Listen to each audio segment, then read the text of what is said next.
আমি যখন ছোট ছিলাম খেলতে যেতাম মেঘের দলে। একদিন এক মেঘবালিকা প্রশ্ন করল কৌতূহলে, এই ছেলেটা, নাম কি রে তোর? আমি বললাম, ফুসমন্তর।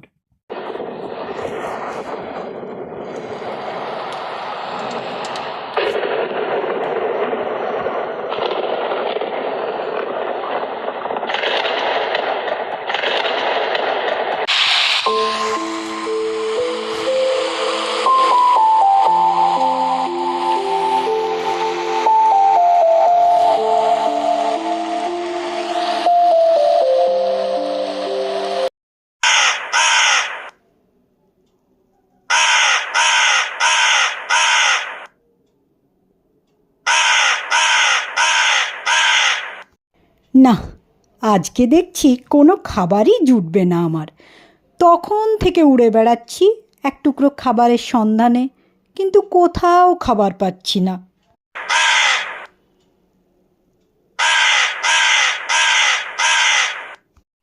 আরে, ওই দূরে একটা মাংসের টুকরোর মতো কি যেন পড়ে, দেখি তো গিয়ে। মাংসের টুকরোই তো। যাক বাবা, শেষ পর্যন্ত খাবার জুটল।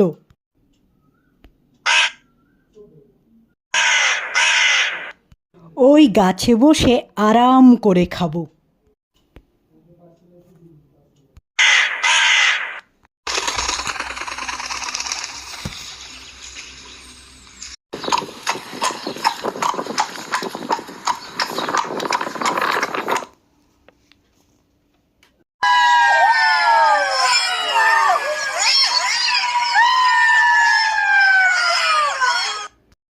বেলা তো অনেক হলো, খিদেও পেয়েছে। যাই, দেখি কি খাবার জোটে।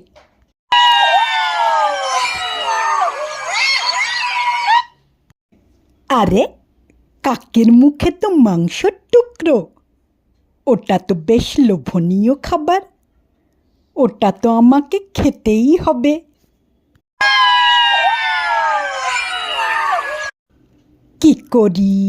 কি করি আইডিয়া।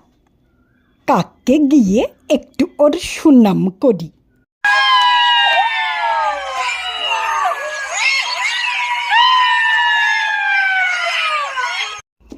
আরে বন্ধু, কি ব্যাপার, একা একা গাছে বসে আছো যে? জানো বন্ধু, তুমি এত সুন্দর দেখতে। তোমার চোখ দেখলে তো মন ভরে যায়। আর তোমার গায়ের রং, আহা, যেন হীরের মতো চকচক করছে। মন চাইছে তোমার অমন সুন্দর চেহারায়, তোমার মিষ্টি সুরেলা গলায় একটু গান শুনি।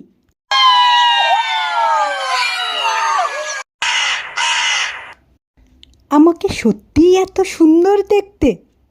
আগে তো ভাবিনি। এত সুনাম যখন করছে আমার, তখন একটু মন খুলে গেয়েই দিই।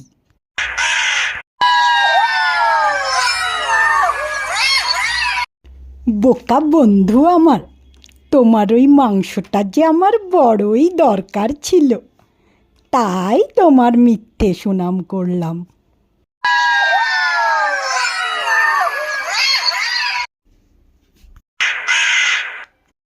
কি আর বলি, নিজের ভুলের খেসারত দিলাম।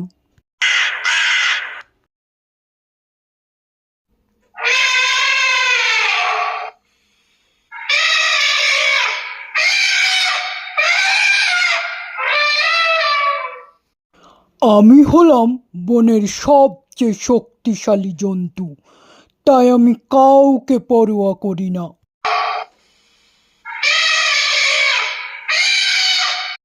বরং সব পশুদের আমাকে কুর্নিশ করে চলতে হবে।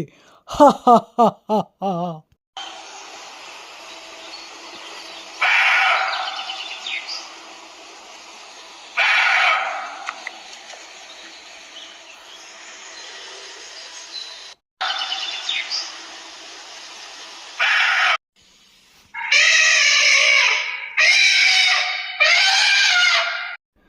আর আরে এই যে হরিণ, তোর সাহস তো কম না, আমার আগে আগে যাচ্ছিস। থাম, তোর এত বড় সাহস, গজরাজের সাথে পাঙ্গা! দেখবি শুঁড়ে করে তুলে জঙ্গলের বাইরে ফেলে দেব।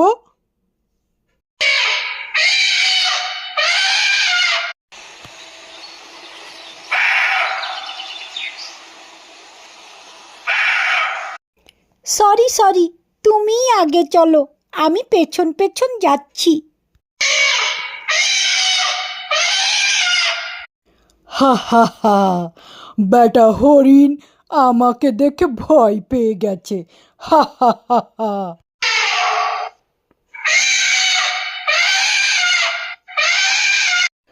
কার এত সাহস যে আমার মতো শক্তিশালী জন্তুকে অবহেলা করে?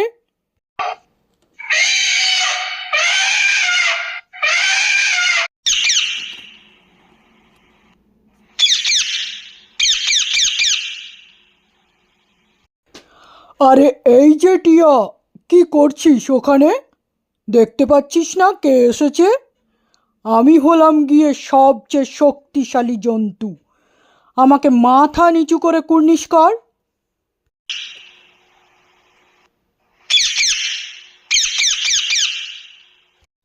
কুর্নিশ আমি কেন করব?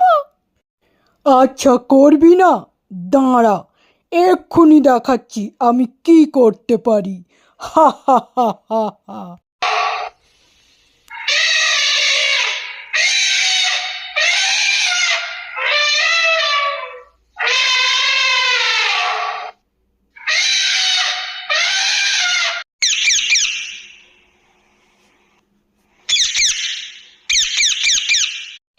আরে হাতি, কি করছো? এই রোদে আমার উঠতে ইচ্ছা করছে না, তোমাকে কুর্নিশ করছি। হা হা হা, আমার শক্তির কাছে তোরা কেউ কিচ্ছু না, মনে থাকে যেন।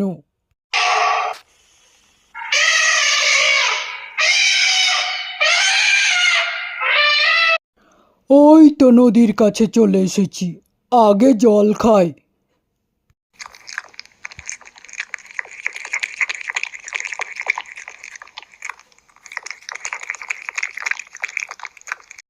এই যে পিঁপড়ে, গর্তের মধ্যে কি হচ্ছে?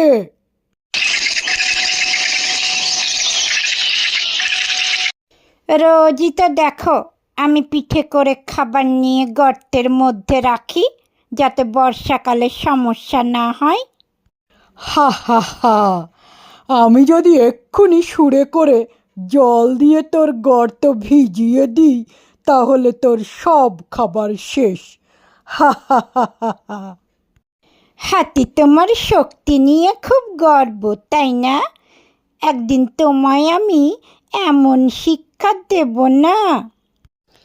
আরে যা যা, তুই আবার আবার আমায় কি শিক্ষা দিবি? একরত্তি পিঁপড়ে, তোকে তো আমার পা দিয়েই পিষে ফেলবো। যা, পালা এখান থেকে। হা হা হা হা।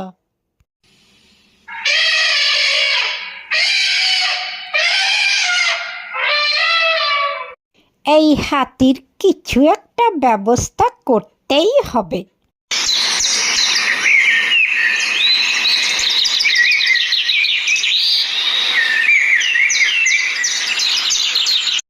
আরে আজ তো অহংকারী হাতি ঘুমাচ্ছে, এই সুযোগ ওকে শাস্তি দেওয়ার।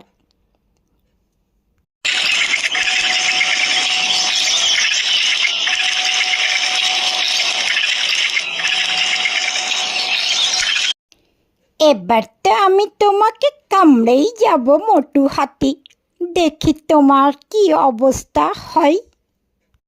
আ উহু, আহা, আরে কে আমার সুরে ঢুকেছে, বেরিয়ে আয়, খুব ব্যথা করছে। আ উহু, আ। হা হা হা, আমি তো কামড়ে যাব। আহা, উহু, কেউ বাঁচাও, উহু, বেরিয়ে এসো। বেরিয়ে এলাম। ক্ষমা করে দে পিঁপড়ে, আর কখনো বিরক্ত করব না তোকে। এই আমি চলে যাচ্ছি। না, আমি আর কোনোদিন অহংকার করব না নিজের শক্তি নিয়ে। আমি সত্যিই সবার সাথে অন্যায় করেছি। পিঁপড়ে আমাকে সত্যি উচিত শিক্ষা দিয়েছে।